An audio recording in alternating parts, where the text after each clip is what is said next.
मैं डॉक्टर बैनर्जी हूँ जबलपुर से, डॉक्टर दीपांकर बैनर्जी। और मैं ideal fertility IVF and genetic centre private limited, जो कि मध्य प्रदेश में स्थित है, वहाँ से डायरेक्टर बोल रहा हूँ। और हम ये क्वेश्चन का वीकली प्रोग्राम जो लेते हैं from YouTube comment section, I request mister Deven to start with the question from comment section. हम रेगुलर आईवीएफ करते हैं एंड जेनेटिक क्लिनिक चलाते हैं, एंड हमारे पास में बहुत सारे जेनेटिक डिजीज़ लेके भी और जेनेटिक कैरियर बन के भी बहुत सारे कपल आते हैं, जो उनका prenatal diagnosis, pre implantation diagnosis, ये सब चीज़ें हम करते हैं with blastocyst transfer in IVF technology. Please go ahead. Good evening sir. Good evening sir, आपके आईवीएफ सेंटर में आईवीएफ में एडवांसेस टेक्नोलॉजी क्या है जो आपने अभी नई स्टार्ट की है? ये तो मतलब every day it is an advancement. और जो बेसिक देखिए, एडवांसमेंट ये होती है कि आप जो काम कर रहे हैं, आईवीएफ में दो चीज़ बहुत इंपॉर्टेंट होती है। एक होती है हार्मोनल स्टिमुलेशन, कि आपके एम्ब्रियोलॉजी को मैच्योर एग मिले, और दूसरा होता है एम्ब्रियोलॉजी लैब टेक्नोलॉजी, जिसमें आपका ब्लास्टोसिस कन्वर्शन अच्छा हो। ये एडवांसमेंट को आप बोले या क्वालिटी कंट्रोल बोले, that is a most important thing in any IVF centre. अब बात आती है कि हम ऐसे केसेस में जिसमें कि शायद फर्टिलाइजेशन रेट स्पर्म के कारण कम हो, तो स्पर्म को चुनने का या स्पर्म को सिलेक्ट करने के लिए भी मेथड करते हैं, जैसे मैक्स करते हैं, माइक्रोफ्लूइडिक्स करते हैं।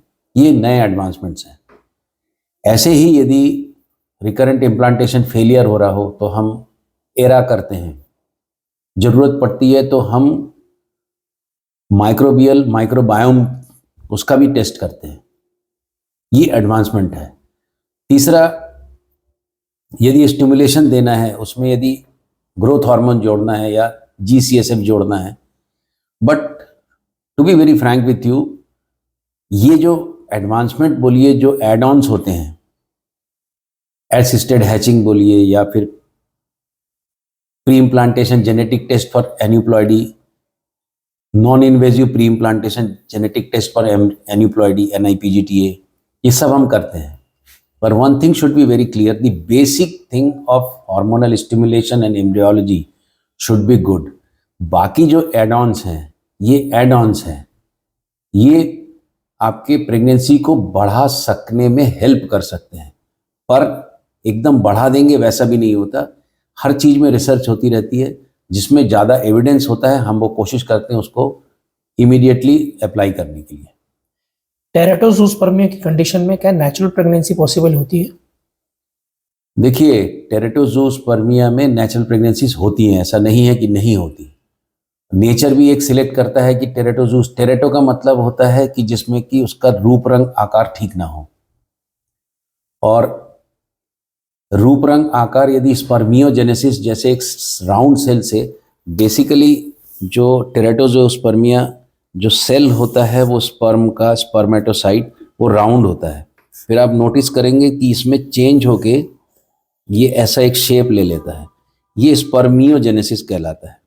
तो स्पर्मेटोजेनेसिस प्लस स्पर्मियोजेनेसिस, ये दो मिलके फिर फाइनल एक स्पर्म बनता है। ये बनने में जब कोई जेनेटिक डिफेक्ट हो तो फिर यहाँ पर मॉर्फोलॉजी या टेरेटोजूस्पर्मिया होता है। नेचर क्या करती है, जो सीमेन में जो स्पर्म के टोटल काउंट होते हैं, उसमें से बेस्ट स्पर्म चुनने की कोशिश करती है।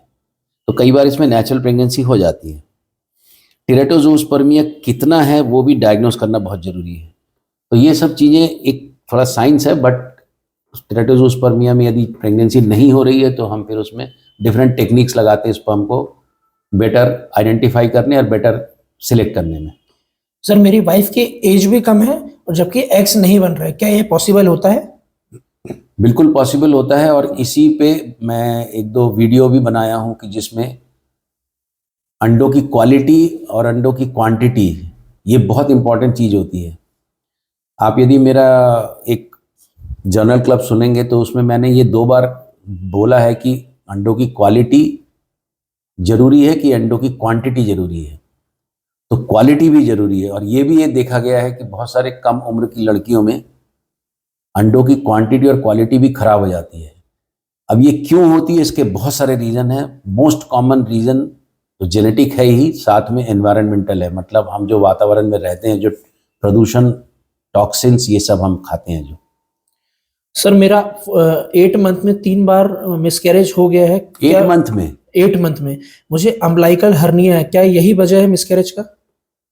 आपको अम्बिलिकल हर्निया है और आपको 8वें महीने में, यदि 8वें महीने में, उसको एबॉर्शन नहीं बोलते, फिर वो प्रीमेच्योर डिलीवरी है। शायद आपको कुछ कंफ्यूजन हो रहा हो, बट अम्बिलिकल हर्निया से प्रीमेच्योर एबॉर्शन नहीं होते। सुनने और जुड़ने के लिए बहुत बहुत धन्यवाद। आप लोगों से एक गुजारिश है जो कि आप लोग हमेशा फुलफिल करते हैं, आप मेरे चैनल को देखिए, सब्सक्राइब, यदि अच्छा लगे तो उसको सब्सक्राइब जरूर कीजिए। सब्सक्राइब निःशुल्क होता है, उससे हमारा एक मोरल बढ़ता है, हमारा हौसला बढ़ता है, जिससे हमको अच्छा लगता है कि लोग हमसे जुड़ रहे हैं। सुनने और जुड़ने के लिए बहुत बहुत धन्यवाद।